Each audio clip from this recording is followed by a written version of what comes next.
recommendation of, I see where south 100%, like we see Magnolia on the alternative 2 and 3.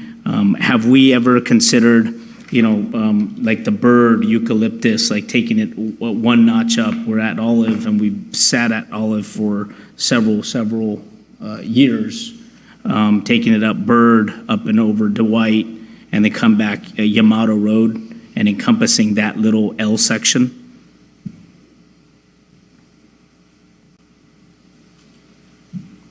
From Minter Harnish's perspective, that was not an area that we analyzed or were directed to analyze, but it's something that can certainly be included as a recommendation or area if the commission would like. Let me just add 2 more comments on density. One comment is these orange areas that are identified right now. That's like R3 zoning where you can develop maybe 16 to 29 units per acre. For the most part, most of these apartment complex sites, they're being developed at maybe like 16 to 18 units an acre.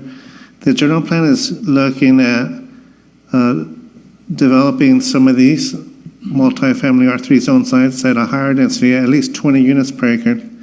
And that's important because that allows the city to meet its regional housing needs allocation for our housing element compliance.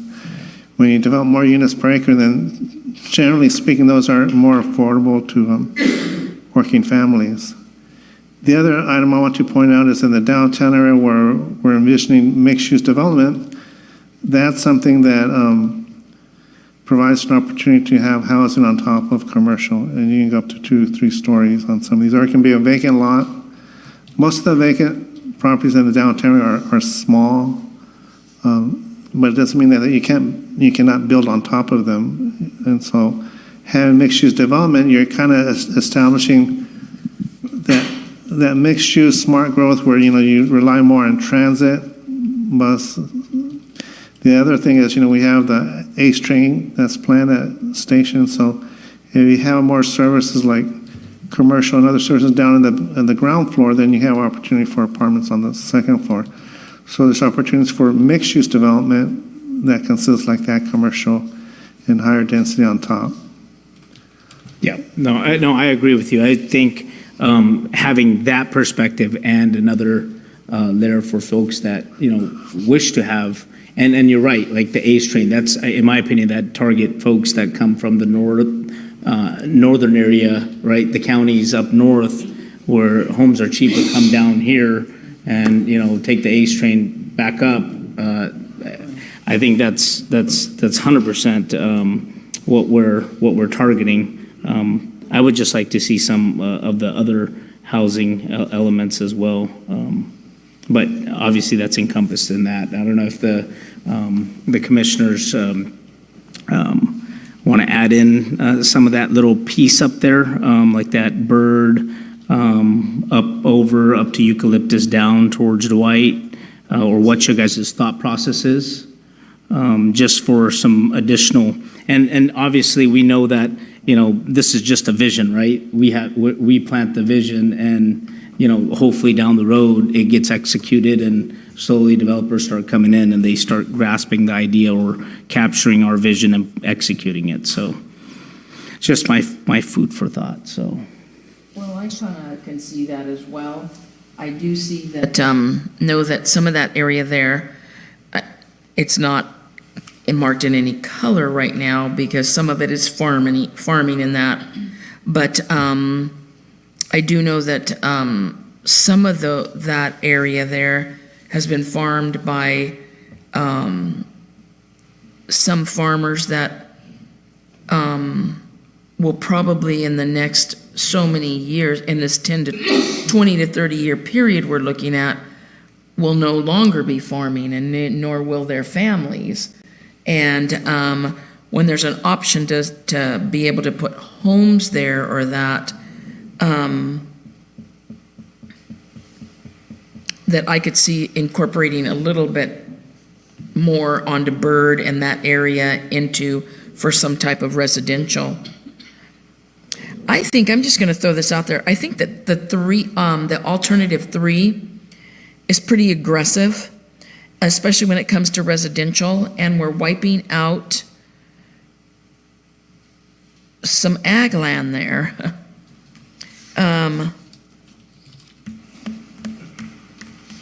Whereas 2 is giving us, and I guess I'm just talking to be throwing this out there, any comments or that, where 2 is, we're adding residential, but it just doesn't seem like we're still adding enough residential.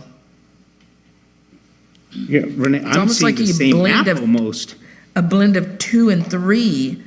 On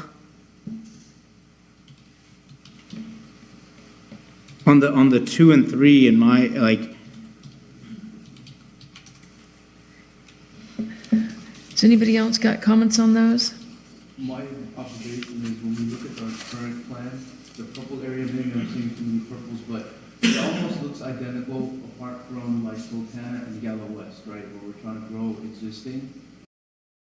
And then we added bits and pieces of land. But I do agree that we need to maybe look outside of those, right? A different scope further out and evaluate homes. As far as 2 and 3, I believe, again, I would say that 3 is kind of aggressive. We need a hybrid approach. And then, another point, I think it's a little bit off topic, but it's on topic. For infill number 3, it says new downtown mixed-use designation, right? And you had mentioned that our existing infrastructure will not allow us to build on top of that, correct? Is that what I kind of heard? I'm not sure I understood the question. Will the infill development accommodate the new growth? Is that what you're saying? No, I think I got off topic 2 things, but just to comment, yes, I do believe we need to explore other land areas, such as Steve mentioned. And then the second, 3 is aggressive, 2 and 3, there should be a hybrid approach. And then a separate topic that I have is, I have a question on the downtown designations as it relates to the option number 2 and option number 3. So if I can, you want me to start on that? Yeah, I'm sorry. So infill, there's a bullet point, number 3, it says new downtown mixed-use designation, right? What I'm comparing that to is the alternate 3, number 3, where it says increase the maximum FAR in downtown from 1.0 to 1.5.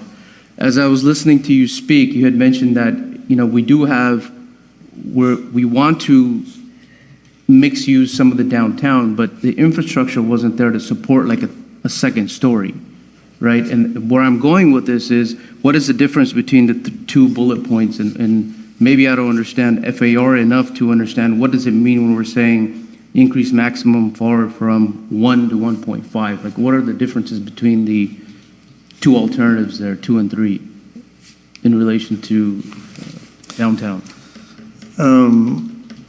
It's a little complex, but let me give a stab here. On the issue of infrastructure, you're absolutely right. When you add increased development density, it generally means, we need to upsize our sewer lines and water lines. And so when we look at increasing density downtown, then we're going to have to look at our current system and see if it's adequate to accommodate that level of development. If it's not, then we just make plans to do that, to enlarge the water lines, sewer lines, and things like that. When it comes to the FAR, the floor area ratio, that has to do with, usually you say the density is like 1 or 2 units per acre. With floor area ratio, you're talking about like how tall can you go? How many units can we put on there? I haven't looked at the comparison between 2 and 3 for the floor area ratio build out of the downtown area. I don't know if Michael has an idea of what that difference might be. I think the biggest difference that I see is the allowability of land uses. So while the development standards might be similar, and it's what you're allowing there, and right now it's just commercial. And so with mixed use, yes, we would want to increase the intensity or how tall it is, But really what we're introducing and what we're recommending is, let's look at other uses besides just retail. So whether that be office or residential, whether that be residential on top or residential in back, but looking at different typologies. And see, that's where I see the biggest difference between alternative 2 and alternative 3. Alternative 2 says, let's create this new mixed use zone that allows residential and commercial. Alternative 3 says, let's not allow residential in downtown, let's keep it commercial, but let's make it more intense commercial. That makes sense. And I like how he brought that up, because when he mentioned hybrid, can we allow that component of mixed use with residential commercial in the third alternative? Absolutely. You know what I mean? Like kind of blend both of them together and still have that vision, because we got to remember, like sitting here, we're talking about 2042, right? And on. Like when we walk outside, we're like, okay, how is this going to look? We kind of have to paint that picture in our brains and say, we're not going to be sitting here, right? So it's going to be the future that says, man, what do those folks do, right? So you have to have a vision to start. And I know I just got to see that 2003 or 6 craziness, the 100,000, and it's a vast land area. I understand that alternative 3 looks very expansive, but I don't think a 30,000 population difference is that extreme for 20 plus years, 30 plus years. Maybe I'm just being an optimistic person, but I just think maybe like how Jasneel said, like you look at that, you look at those the third alternative, and then with that downtown, you have that mixed use with the residential as well. Don't just limit downtown with the alternative 3 as all commercial. Like, and in my mind, what I think of when I think of like that downtown mixed use area, and first thing comes up, and it's a bigger city, of course, but it's a Santana Row kind of concept, right? Like you have a blend of everything that's there, right? The restaurants, the housing, the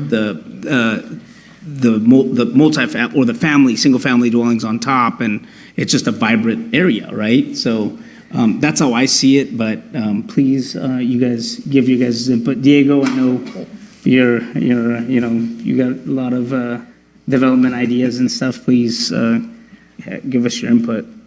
Just for the audience, would you be able to explain? It looks like the I guess you call it the outline or the layout of alternative 2 and 3 up to the 2024 plan area. Is it the same coverage, or is it different with the exception of the land uses or the zoning per map?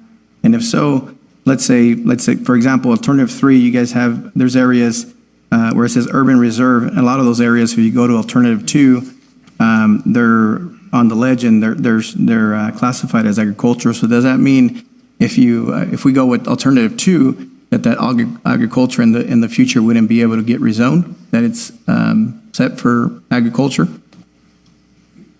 If you were to go with a designation, correct, that property would be redesignated to agriculture. We would have to apply then a zone that would be consistent with that. So that would likely be an ag zoning district. Getting back to the hybrid though, there can be this hybrid, and oftentimes there ends up being a hybrid alternative going as far as being recommended to the council with little bits and pieces of each alternative. But yeah, I'm sorry, I'm not sure if that answered your question about ag. Yeah, so I guess just so the audience and we can, and us as commission can understand, so alternative 2, if you look at the majority of the map, has a lot of green area, which is on the ledge, and it's marked as agriculture. A lot of that land on alternative number 3 is marked as urban reserve. So can you explain what the difference, if we were to, let's say, select alternative 2, where it's agriculture versus urban reserve, what does that do for future development or future, let's say, rezoning of that specific land? So, understood. So, yeah, ag will very much limit what you can and cannot do with on your property, and that's really the intent. It's a single-use designation, single-use zone. You might allow some residential, maybe a single-family home for the ag operation. When we look at the commercial and the reserve, what we're saying is we're opening potentially up the door for other uses beside agriculture. So we are to assume that there's flexibility in the types of land uses. The zones that you would apply could vary and be more flexible if you wanted to allow beyond just ag. Now, if there are existing uses on the ground today, those can remain in perpetuity. This plan does not require property owners to have to tear down their home or stop their ag operation, but it does at least give them the opportunity to do something different if their land, if they so choose. Okay. So the difference between, let's say, designating the green plots on item 2 to agriculture versus urban reserve would be that in the future, they're being classified or zoned as urban reserve. It gives a flexibility for in the future rezoning or giving a different purpose to the land versus if it's agriculture, you're locked in pretty much at agriculture. Is that correct? Unless that property were to change designations again, correct. Okay.